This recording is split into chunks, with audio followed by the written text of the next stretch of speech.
नमस्कार, खबरों का पंचनामा में आप सभी का स्वागत है। मैं हूं आपके साथ कांची बंसल। हम लेकर आए हैं देश और दुनिया की 5 बड़ी खबरें, जिस पर चर्चा के लिए हमारे साथ स्टूडियो में मौजूद हैं कैपिटल टीवी के एग्जीक्यूटिव एडिटर राजीव कुमार। राजीव जी, बहुत बहुत स्वागत है आपका। धन्यवाद। सबसे पहले नजर डालते हैं हेडलाइंस पर। दिल्ली पहुंची भारत जोड़ो यात्रा में जुड़े कमल हसन। भारी भीड़ ने बढ़ाई कोरोना पर देश की चिंता। शाही ईदगाह मस्जिद का होगा सर्वेक्षण, जिला कोर्ट ने दिया आदेश, मुस्लिम पक्ष को लगा झटका। कोले मर्डर की होगी एसआईटी जांच, उद्धव ठाकरे की बड़ी चिंता। जम्मू कश्मीर और पंजाब में एनआईए की छापेमारी, आतंकी गतिविधियों से जुड़े मामलों में हुई कार्रवाई। आईसीआईसीआई की पूर्व सीईओ चंदा कोचर और पति दीपक कोचर गिरफ्तार, वीडियोकॉन लोन मामले में सीबीआई का बड़ा एक्शन।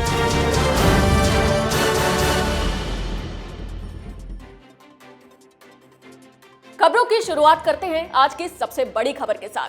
कांग्रेस नेता राहुल गांधी की अगुवाई में चल रहे भारत जोड़ो यात्रा आज दिल्ली पहुंच गई है। इस यात्रा में एक्टर कमल हसन ने भी हिस्सा लिया और यात्रा के दौरान भारी भीड़ देखने को मिली, जिसके बाद कोरोना संक्रमण का डर और ज्यादा बढ़ गया है। राजीव जी, यूं तो भारत जोड़ो यात्रा पर कई सवाल खड़े हो रहे हैं, लेकिन आने वाले समय में अगर कोरोना प्रोटोकॉल लागू होते हैं तो फिर कांग्रेस क्या करेगी? देखिए, कोरोना प्रोटोकॉल लागू करना कांग्रेस की जिम्मेदारी थी। मतलब अपने यात्रा के दौरान तो कम से कम कांग्रेस को, राहुल गांधी को, सोनिया गांधी को, प्रियंका गांधी को, इन लोगों को ये सोचना चाहिए कि अभी जो संक्रमण फैलने की संभावना बढ़ रही है, उस संभावना पर पहले कैसे निपटा जाए। विपक्ष की पार्टी होने के कारण और इतने सालों तक सत्ता में बने रहने के कारण कांग्रेस की जिम्मेदारी और भी बढ़ जाती है कि अगर हम विपक्षी पार्टी हैं तो सरकार के साथ तालमेल करके हम राष्ट्रीय आपदा जैसी स्थिति का मुकाबला कैसे कर सकते हैं। सिर्फ आरोप लगाने से काम नहीं चलता है। लेकिन राहुल गांधी राजनीति के करने के चक्कर में जिस तरीके से देश को एक खतरनाक मोड़ पे ले जा रहे हैं, वो कांग्रेस की मानसिकता को बताता है कि कांग्रेस को केवल सत्ता चाहिए, देश हित, राष्ट्र हित, देश के लोगों का कोई ख्याल नहीं है। राहुल गांधी से पहले ही रिक्वेस्ट किया जा रहा था। स्वास्थ्य मंत्री ने लेटर लिखकर यह बोला था कि जिस तरीके से राहुल गांधी की भारत जोड़ो यात्रा में भीड़ जुट रही है, लोग एक दूसरे के नजदीक हो रहे हैं और उसमें कोरोना प्रोटोकॉल का पालन नहीं किया जा रहा है, यानी कि न कोई मास्क लगाया जा रहा है, न सैनिटाइजर का यूज किया जा रहा है, न 2 गज की दूरी की बात जो चल रही थी उसका पालन किया जा रहा है। तो ऐसे में अगर राहुल गांधी को लगता है कि देश हित में यह फैसला लेना चाहिए तो उन्हें जरूरी है कि वो यात्रा स्थगित कर दें, लेकिन उन्होंने नहीं किया। वहां तक कि उन्होंने तो मास्क भी नहीं लगाए। कमल हसन को बुला लिया जो फिल्म स्टार हैं, यानी कि कमल हसन से आने से भीड़ और बढ़ जाएगी, ये संभावित चीजें हैं। सोनिया गांधी, प्रियंका गांधी शामिल होंगी तो भीड़ और बढ़ेगी। कांग्रेस के सारे नेताओं को इकट्ठा कर लिया और जिस तरीके से दिल्ली में कोरोना फैलाने के लिए एक षड्यंत्र, कॉन्स्पिरेसी रची है, उसकी जिम्मेदारी राहुल गांधी की है और इसके लिए राहुल गांधी को जवाब भी देना पड़ेगा और देश की जनता भी उन्हें इसका परिणाम भुगतने के लिए मजबूर करेगी कि क्या नतीजा इसका होने वाला है। जी बिल्कुल, यानी कि अगर देश में फिर से कोरोना विस्फोट होता है तो उसमें कांग्रेस का बहुत बड़ा हाथ होगा। आगे बढ़ते हैं और अगली बड़ी खबर पर नजर डालते हैं। जिला कोर्ट ने भारतीय पुरातत्व सर्वेक्षण की ओर से 2 जनवरी से भगवान श्री कृष्ण की जन्मभूमि पर बनने वाली शाही ईदगाह मस्जिद का सर्वेक्षण करने का आदेश दे दिया है, जो मुस्लिम पक्ष के लिए एक बड़ा झटका माना जा रहा है। राजीव जी, इसके बाद क्या अब जन्मभूमि का मामला सुलझेगा? देखिए, ये जन्मभूमि का मामला तो सुलझना ही चाहिए, क्योंकि ये सालों साल तक, कितने दिन तक यहाँ के हिंदू संघर्ष करते रहेंगे, अपनी ही चीज़ों को वापस लेने के लिए संघर्ष करते रहेंगे। ये डेमोक्रेसी और सेकुलरिज्म के नाम पर हिंदुओं के साथ जो मजाक किया जा रहा है वो अब खत्म होना ही चाहिए। हालांकि कोर्ट ने उसका संकेत दे दिया है, पहले सर्वे होगा। अगर शाही ईदगाह मस्जिद का सर्वे होता है ज्ञानवापी के तर्ज पर ही, तो इसमें भी सामने आएंगे वो सबूत कि ये मस्जिद मंदिर को तोड़कर बनाया गया है। ऐतिहासिक दस्तावेज भी हैं और उसके साथ साथ इसके जमीन पर मालिकाना हक के लिए भी याचिका दायर की गई है, उस पर भी सुनवाई चल रहा है। अब अगर ये लोग खुद ही वापस नहीं आते हैं, जो कि सनातन धर्म के लिए हिंदुओं के सेंटीमेंट भावनाओं का ख्याल रखते हुए इन लोगों को खुद ही अपना अधिकार खत्म कर देना चाहिए। ये वापस ले लेते अपनी याचिका कि नहीं, जो जन्मभूमि का मामला है, मथुरा का मामला है, तो मथुरा भगवान श्री कृष्ण की जन्मस्थली है, वहां पर किसी मस्जिद के और उसमें भी मंदिर के बगल में मस्जिद के होने का कोई मतलब नहीं बनता है, इसलिए वो मस्जिद हटा के कहीं और बना लो। जिस तरीके से अयोध्या में सालों तक संघर्ष करने के बाद सुप्रीम कोर्ट तक जाकर यह फैसला आया, उसी तरीके से काशी और मथुरा में दोनों जगह पर इन लोगों को अपना हाथ पीछे खींच लेना चाहिए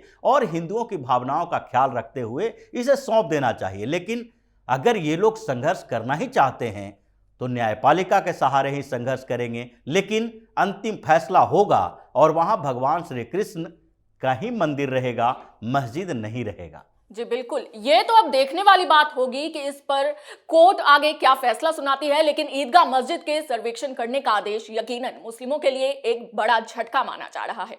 आगे बढ़ते हैं। उद्धव ठाकरे की मुसीबत बढ़ गई है। एकनाथ शिंदे, देवेंद्र फडणवीस सरकार ने राज्य के खुफिया विभाग एसआईडी के आरोपियों की जांच का आदेश दे दिया है। आरोप है कि महाविकास अघाड़ी के तत्कालीन मुख्यमंत्री उद्धव ठाकरे ने अमरावती में केमिस्ट उमेश कोहले हत्या मामले को दबाने की कोशिश की थी। उद्धव ठाकरे के खिलाफ ये तीसरी जांच है। राजीव जी, उद्धव ठाकरे ने कोहले की हत्या के मामले को दबाने की कोशिश क्यों की? बिल्कुल ये कोशिश की गई थी, ये फोन कॉल का रिकॉर्ड बताता है। अभी ये बात चल रही है कि कॉल रिकॉर्ड से साफ हो जाएगा कि तत्कालीन जो पुलिस चीफ थी अमरावती की, उनको उद्धव ठाकरे ने फोन किया और इस पूरे जांच को चेंज करने का, जो इसका आधार है, जिस तरीके से जांच की जाएगी उसका एंगल ही पूरा चेंज करने के लिए दबाव बनाया था। ये कहा गया था कि ये जांच जो होगी उसका आधार बनाया जाए कि इसमें रॉबरी का एंगल डाला जाए, यानी कि लूटपाट के कारण उसका मर्डर हुआ। लेकिन जो प्रोब हुआ, कुछ चीजें सामने आई, सोशल मीडिया पर सामने आई और उमेश कोहले के बारे में जो जानकारी मिली उससे पता चला कि ये रॉबरी का मामला नहीं था, ये लूटपाट के कारण हत्या नहीं हुई थी, बल्कि ये हत्या उसी तरीके से हुई थी जिस तरीके से कन्हैया लाल की हत्या हुई थी। यानी उन्होंने भी नुपुर शर्मा के समय, जो नुपुर शर्मा ने टिप्पणी की थी मोहम्मद साहब के बारे में, जिस पर पूरे देश में हंगामा खड़ा हुआ था और मुसलमानों ने दंगे फसाद भी किए थे, उस मामले में उन्होंने नुपुर शर्मा के टिप्पणी का समर्थन किया था। और उसके बाद एक टारगेट किलिंग ये थी, टारगेट करके अमरावती में उमेश कोल्हे की हत्या की गई थी। और उस एंगल से अगर जांच की जाती तो इसके लिए भी एनआईए की टीम जाती वहां पर। मुंबई पुलिस, महाराष्ट्र पुलिस और उद्धव ठाकरे अगर चाहते तो उसके मामले की जांच भी करवाते इन्वेस्टिगेटिव एजेंसी से। फिर अगर चाहते कि इस मामले में तार कहीं और बाहर जुड़े हो सकते हैं, जैसे कन्हैया लाल के मामले की जांच हुई, तो एनआईए ने बताया कि इसके तार तो पाकिस्तान से जुड़े हुए हैं, दोनों कट्टर आतंकवादी संगठनों के साथ जुड़े हुए थे, इन दोनों का ब्रेन वॉश किया गया था और फिर इन लोगों ने जो हत्या की है वो जिहादी हत्या है, ये आतंकी तरीके से दहशत का माहौल पैदा करने के लिए किया गया था। लेकिन उस समय उद्धव ठाकरे की, एनसीपी की, कांग्रेस की सरकार थी।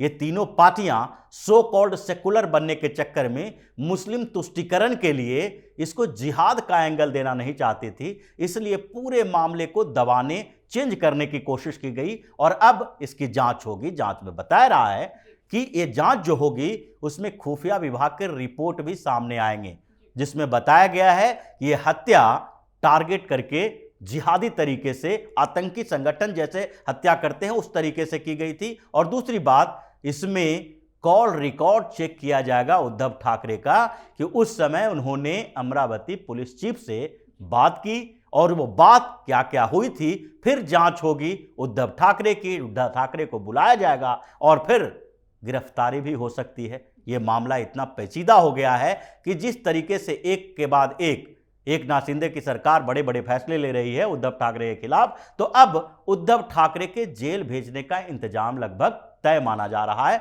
और जल्दी ही ठाकरे परिवार के खिलाफ बड़ा एक्शन होने वाला है। जी, लेकिन उद्धव ठाकरे तो कह रहे हैं कि ये शिंदे और फडणवीस सरकार की साजिश है उनके खिलाफ।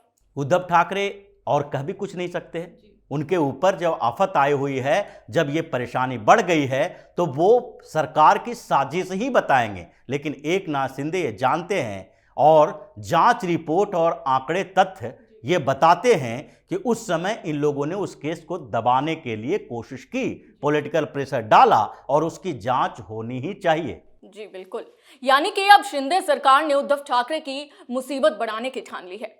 आगे बढ़ते हैं। एनआईए ने पंजाब और जम्मू कश्मीर में आतंकी गतिविधियों से जुड़े 2 अलग अलग मामलों में छापेमारी की है। सूत्रों की माने तो यह मामला पाकिस्तानियों के इशारे पर अलग अलग आतंकवादी संगठनों, उनके सहयोगियों, ऑफशूट्स के कैडरों और ओवरग्राउंड वर्कर्स की ओर से रची गई आपराधिक साजिश से जुड़ा हुआ है।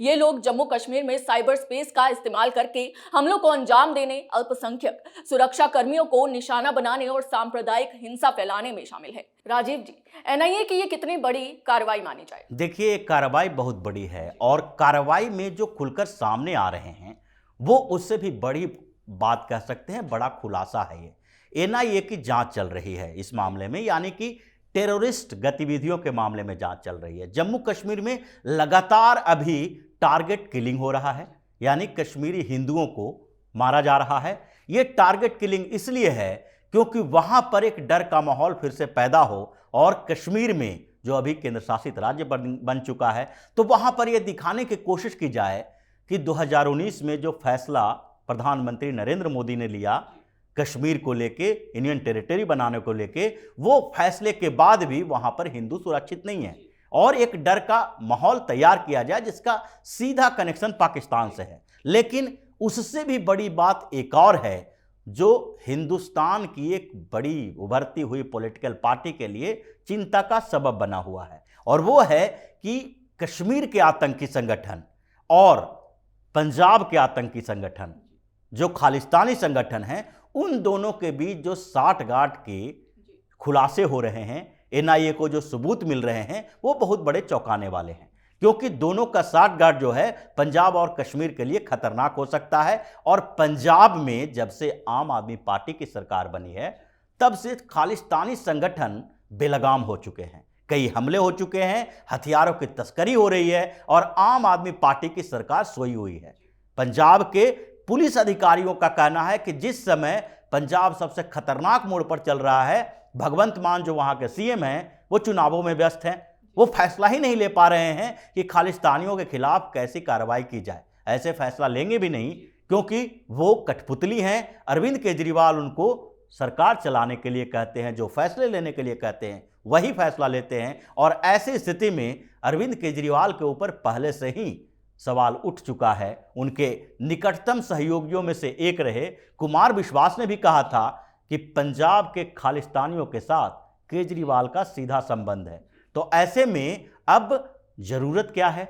ऐसे में जरूरी यही है कि केंद्र एक्शन में आए और केंद्रीय जांच एजेंसी इसकी जांच करे, और उसके बाद अगर पंजाब सरकार इस मुद्दे पर सहयोग नहीं कर रही है तो बॉर्डर स्टेट के सिक्योरिटी की जिम्मेदारी केंद्र सरकार उठाए और उन जगहों पर कार्रवाई भी करे और सरकार को बर्खास्त करे, राष्ट्रपति शासन लागू करे।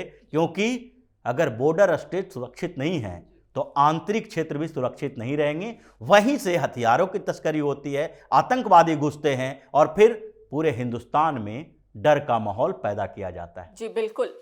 आगे बढ़ते हैं और आज की आखिरी बड़ी खबर पर नजर डालते हैं। सीबीआई ने आईसीआईसीआई बैंक की पूर्व सीईओ और एमडी चंदा कोचर और उनके पति दीपक कोचर को 3000 करोड़ रुपए से ज्यादा की धोखाधड़ी मामले में गिरफ्तार कर लिया है। सीबीआई की माने तो वीडियोकॉन समूह की कंपनियों को स्वीकृत लगभग 3250 करोड़ रुपए के क्रेडिट सुविधाएं आरबीआई के नियमों और आईसीआईसीआई बैंक की क्रेडिट नीति का उल्लंघन था। राजीव जी, सीबीआई के इस एक्शन के बाद ये भ्रष्टाचारियों पर कितनी बड़ी जीत है? देखिए, भ्रष्टाचार के खिलाफ जो कार्रवाई चल रही है 2014 के बाद, उसमें एक के बाद एक कई ऐसे बैंक फ्रॉड के मामले सामने आए हैं। जैसे पीएनबी के बैंक फ्रॉड का मामला आया, जो जितने भी बैंक फ्रॉड करने वाले थे वो सब देश छोड़कर भाग चुके हैं। अब भ्रष्टाचार के खिलाफ एक्शन मोड में मोदी सरकार है और सीबीआई की जो जांच चल रही थी इस मामले में, इसमें यह बताया कि बैंक में जो फ्रॉड होता है, हजारों करोड़ का, सैकड़ों करोड़ का जो लेन देन होती है, जो एनपीए चला जाता है, नॉन परफॉर्मिंग एसेट बन जाता है, उन मामलों में बड़े बड़े अधिकारी भी शामिल होते हैं। नेताओं की बात है वो भी शामिल होते हैं, क्योंकि कई कोऑपरेटिव बैंक हैं उसमें भी फ्रॉड हुए हैं। 5,000 करोड़ रुपए का घोटाला महाराष्ट्र के कोऑपरेटिव बैंक में हुए, पंजाब नेशनल बैंक में 10,000 करोड़ का हुआ। फिर आईसीआईसीआई बैंक की बात है, गुजरात में एक दो बैंकों का जो संगठन था उसने एबीजी शिपयार्ड को जो कर्ज दिए थे उस कर्ज में भी घोटाला सामने आया। तो बैंकों के रेगुलेशन की बात है कि एक बार इन मामलों की सुनवाई जो हो रही है, जो सजाएं मिल रही है, उससे सबसे पहले तो यही होगा कि अधिकारी जो बेलगाम होते हैं, क्योंकि ये प्राइवेट बैंक है, लेकिन प्राइवेट बैंक में पैसे प्राइवेट नहीं होते हैं। आईसीआईसीआई बैंक अगर प्राइवेट है तो उसमें पैसे जमा करने वाले लोग तो देश के ही हैं और उनके पैसे के साथ खिलवाड़ किया जा रहा है, उनका पैसा डुबाने की कोशिश की जा रही है। तो इन मामलों पर सरकार की नजर है और चंदा कोचर की गिरफ्तारी इस बात का सबूत देता है कि कोई कितना भी बड़ा हो, कानून उसको शिकंजे में लेगी और गिरफ्तारी होगी। इसलिए जितने भ्रष्टाचारी हैं वो सावधान हो जाएं, क्योंकि अब पहले की तरह 20 साल, 25 साल, 30 साल तक मामले खींचते नहीं रहेंगे। आर्थिक अपराध में जिसमें ज्यादा समय लगता है इन्वेस्टिगेशन करने में, उन मामलों में भी तेजी से कार्रवाई होती है और कितने भी बड़े अधिकारी हों उसकी भी गिरफ्तारी हो सकती है। जी बिल्कुल, यानी कि चंदा कोचर की ओर से वीडियोकॉन ग्रुप को रेगुलेशन के खिलाफ जाकर करोड़ों रुपए के लोन दिए और इस मामले में ये गिरफ्तारी हुई। और मोदी सरकार ऐसे घोटालेबाजों को बख्शने के मूड में बिल्कुल भी नजर नहीं आ रही है। हमारे साथ चर्चा में जुड़ने के लिए बहुत बहुत धन्यवाद राजीव जी। धन्यवाद। अगर आपको हमारा ये वीडियो पसंद आया हो तो इसे लाइक करें, शेयर करें और कैपिटल टीवी को सब्सक्राइब करना ना भूलें। जय हिंद।